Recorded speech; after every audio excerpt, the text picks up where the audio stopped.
Hi friends, how are you friends. हम देख रहे हैं इंडियन एविडेंस एक्ट 1872 का चैप्टर 2, जिसमें आज हम देखने वाले हैं सेक्शन 37 और सेक्शन 38। सो फ्रेंड्स, हम देखते हैं कि इंडियन एविडेंस एक्ट के सेक्शन 37 के मार्जिन नोट्स में क्या दिया गया है कि relevancy of statement as to fact of public nature content in certain acts और नोटिफिकेशंस। मीन्स किन्हीं अधिनियमों या अधिसूचनाओं में अंतर्विष्ट लोक प्रकृति के तथ्यों के बारे में कथन की सुसंगति। सो फ्रेंड्स, हम देखते हैं इसमें आगे क्या दिया गया है कि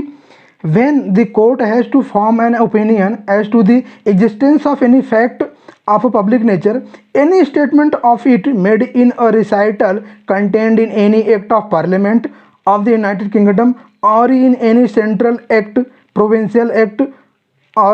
a state act or in a government notification or notification by the crown representative appearing in the official gazette or in any printed paper purporting to be the London Gazette or the government gazette of any dominion, colony or possession of His Majesty is a relevant fact। Means जब न्यायालय को किसी लोक प्रकृति के तथ्य के अस्तित्व के बारे में राय बनानी हो, तब यूनाइटेड किंगडम के पार्लियामेंट के एक्ट में, केंद्रीय अधिनियम, प्रांतीय अधिनियम या राज्य अधिनियम में, मीन्स सेंट्रल एक्ट में, प्रोविंशियल एक्ट में या फिर स्टेट एक्ट में, या शासकीय राजपत्र में प्रकाशित अधिसूचना या क्राउन रिप्रेजेंटेटिव द्वारा की गई अधिसूचना में, या लंदन गजट या हिज मैजेस्टी के किसी डोमिनियन उपनिवेश या कब्जाधीन क्षेत्र की सरकारी राजपत्र माने जाने वाली किसी मुद्रित पत्र में दिया गया उसका कोई कथन सुसंगत तथ्य है। तो friends, Indian evidence act section 37 क्या दिया गया है कि कोर्ट को किसी ऐसे फैक्ट के अस्तित्व के बारे में कोई राय बनानी हो जो फैक्ट पब्लिक नेचर का है, तो ऐसे फैक्ट के अस्तित्व के बारे में कोई राय बनाने के लिए यूनाइटेड किंगडम की पार्लियामेंट के एक्ट में किया गया कथन, या फिर सेंट्रल एक्ट में, प्रोविंशियल एक्ट में या फिर स्टेट एक्ट में किया गया कथन, या फिर गवर्नमेंट गजट में दी हुई किसी नोटिफिकेशन का कथन, या फिर क्राउन रिप्रेजेंटेटिव द्वारा दी हुई किसी नोटिफिकेशन का कथन, या फिर लंदन गजट में किया गया कोई कथन, या फिर हिज मैजेस्टी के पोजीशन वाले क्षेत्र में प्रिंटेड किसी पत्र का कथन जो कि सरकारी राज्यपत्र जैसा हो,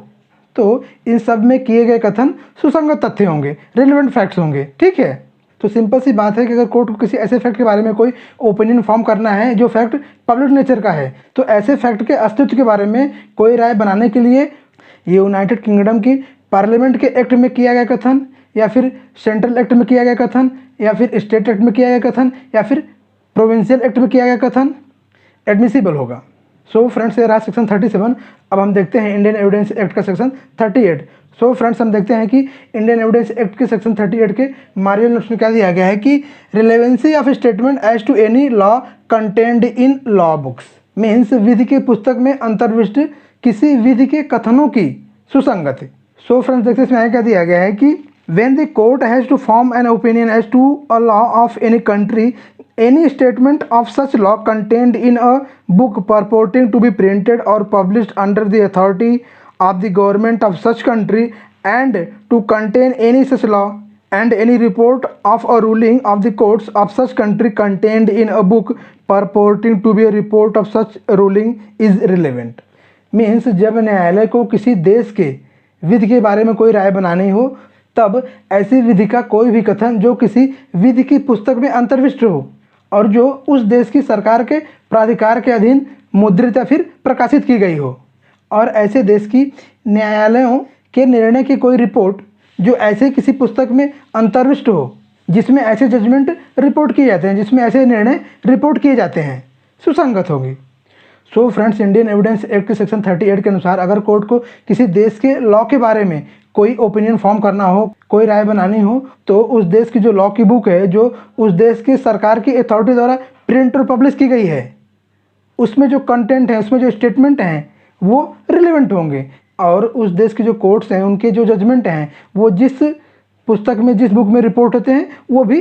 रिलेवेंट होगी। मीन्स जिस कंट्री के लॉ के बारे में ओपिनियन फॉर्म करना है, उस कंट्री के लॉ के जो जर्नल्स हैं वो भी रिलेवेंट होंगे। सिंपल लैंग्वेज में समझें तो अगर कोर्ट को किसी कंट्री के लॉ के बारे में कोई ओपिनियन फॉर्म करना है, तो उस कंट्री की जो लॉ बुक्स हैं, जो उस कंट्री की गवर्नमेंट के अथॉरिटी द्वारा प्रिंट और पब्लिश की गई हैं, उस लॉ बुक के जो कंटेंट होंगे वो एविडेंस की तरह एडमिसिबल होंगे, और उस कंट्री के कोर्ट्स द्वारा दिए गए जजमेंट्स के जो जर्नल्स होंगे वो भी एविडेंस की तरह एडमिसिबल होंगे। फॉर एग्जाम्पल,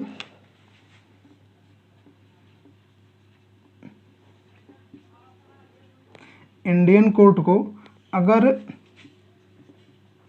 नेपाल के किसी लॉ के बारे में कोई ओपिनियन फॉर्म करना है तो